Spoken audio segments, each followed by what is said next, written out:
کسی کا فون آیا کسی غیر مسلم ملک سے, میں ملک کا نام نہیں لیتا, انہوں نے کہا میری بچی اسکول جا رہی ہے, پورا اسکارف لیتی ہے, تو اس کو وہاں اسکول میں جو غیر مسلم ٹیچرز ہیں انہوں نے اسلام کے خلاف ورغلانا شروع کر دیا.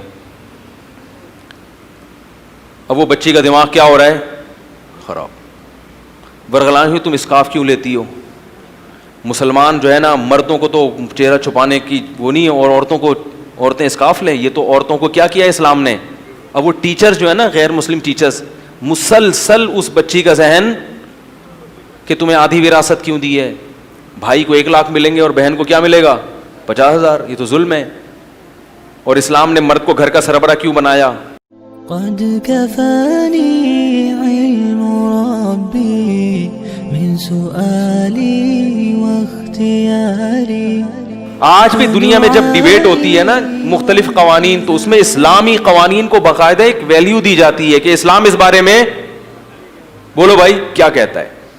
لیکن چونکہ لوگ مانتے نہیں ہیں اس لیے اس کو غلط تو قرار دے دیں گے, مگر اسلامی قوانین کی اتنی ویلیو آج بھی 1400 سال گزرنے کے بعد بھی برقرار ہے کہ بحث میں اس کو موضوع بحث لایا جاتا ہے کہ ذرا یہ بھی دیکھ لیں کہ اسلام اس بارے میں کیا کہتا ہے. اور عجیب بات آپ کو بتاؤں, مزید گہرائی میں جاؤ گے تو آپ دنیا کے جتنے قوانین ہیں اس کو جب اسلام سے کمپیئر کرو گے تو آپ کو لگے گا جو اسلام کہہ رہا ہے نا 100% وہی صحیح ہے, حالانکہ آپ کو پہلی نظر میں وہ 100% بولو نا یار غلط لگ رہا ہوگا.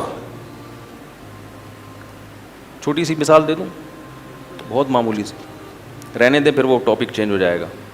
اسلام پر سب سے زیادہ اعتراضات یہی ہوتے ہیں نا, شادیاں وادیاں ہیں مسلمان کرتے ہیں, اور مسلمان میں کیا یہ عورتوں کو آدھی وراثت, یہی ہے نا اسلام پہ جو اعتراضات کیے جاتے ہیں, عورتوں کو آدھی وراثت ملتی ہے اور عورتوں کو گھروں میں قید کر کے رکھتے ہیں, خود جاب کرتے ہیں, عورتوں کو جاب نہیں کرنے دیتے. یہ اسلام پہ بڑے بڑے بنیادی کیا ہیں. کسی کا فون آیا کسی غیر مسلم ملک سے, میں ملک کا نام نہیں لیتا, انہوں نے کہا میری بچی اسکول جا رہی ہے, پورا اسکارف لیتی ہے, تو اس کو وہاں اسکول میں جو غیر مسلم ٹیچرز ہیں انہوں نے اسلام کے خلاف ورغلانا شروع کر دیا. اب وہ بچی کا دماغ کیا ہو رہا ہے, خراب. ورغلانا ہوئی تم اسکارف کیوں لیتی ہو, مسلمان جو ہے نا مردوں کو تو چہرہ چھپانے کی وہ نہیں ہے, اور عورتیں اسکارف لیں, یہ تو عورتوں کو کیا کیا اسلام نے.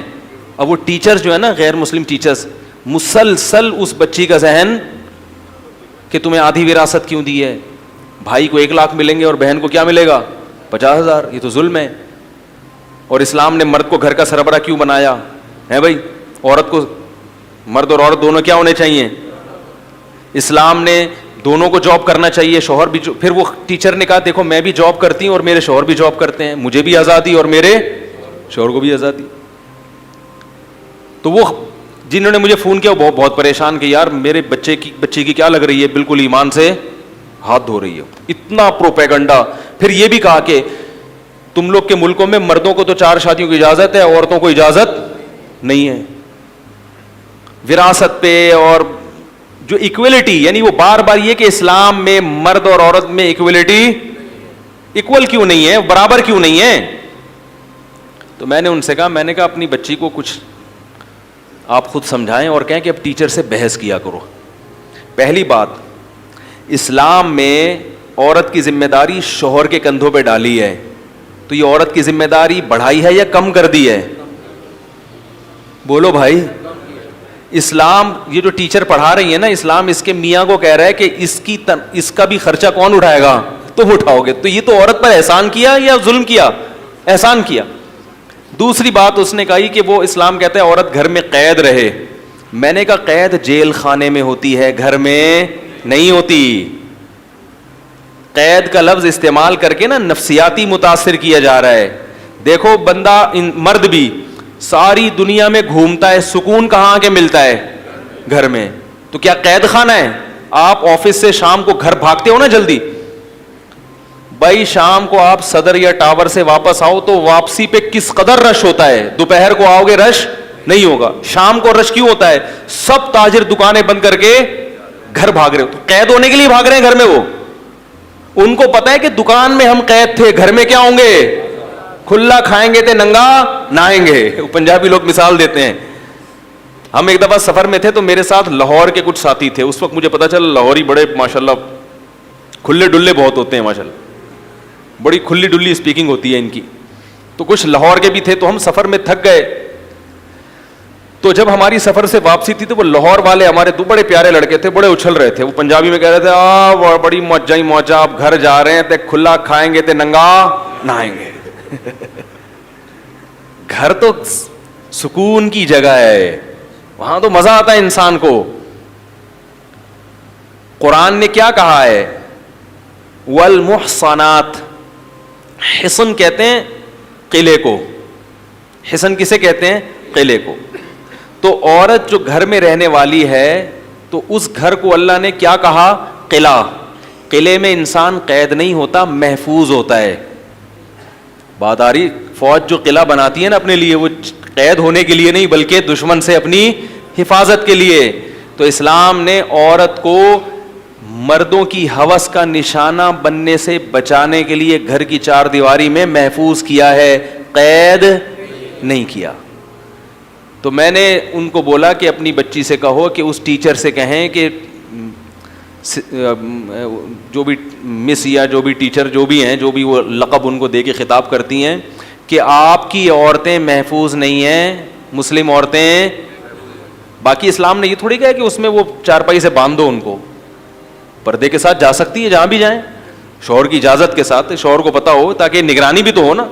جہاں پھول ہوتے ہیں تو کانٹے اللہ نگرانی کے لیے پیدا کرتا ہے کہ نہیں کرتا.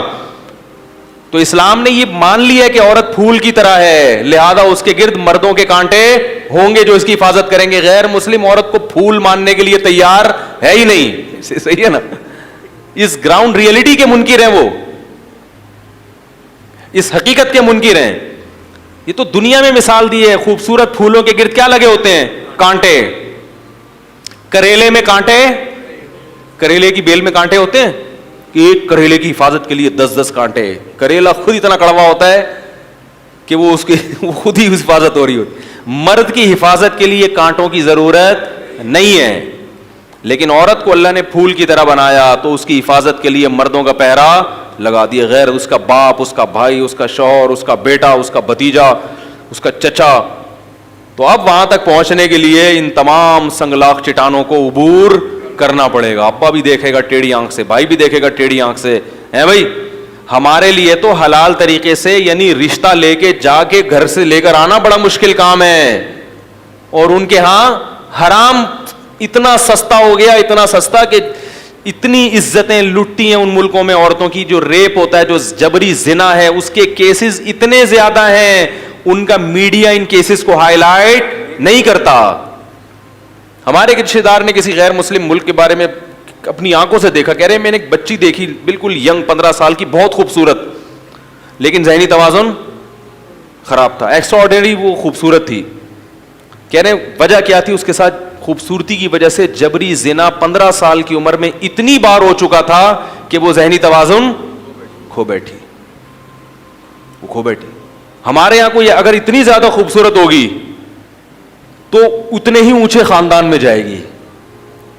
کیا خیال ہے بھائی, اس کے رشتے پھر کہاں سے آئیں گے, بڑے بڑے گھرانوں سے. تو وہ عزت کے ساتھ رخصت ہو کے, میں نے دیکھا ہے کہ بڑی غریب غریب لڑکیاں, لیکن حسن و جمال بہت زیادہ تھا, تو گئی بہت اونچے خاندانوں میں, وہ عزت ملی ان کو, صالح اولاد ملی, پورا محبت ملی ان کو. تو رنگ رلیوں پہ زمانے کی نہ جانا اے دل, یہ خزاں ہے جو باندازے باہر آئی ہے. یہ صرف باتیں ہیں, حقائق نہیں ہیں. تو میں نے کہا ان سے کہو, اپنی ٹیچر سے کہیں کہ اسلام نے عورت کو جو کہا ہے نا کہ جاب حرام نہیں کی اسلام نے, لیکن عورت کو کہا ہے کہ تمہاری ذمہ داری کون اٹھائے گا, شوہر اٹھائے گا. اور یہ جو وراثت آدھی دی ہے, میں نے کہا وراثت آدھی دی مگر ذمہ داری.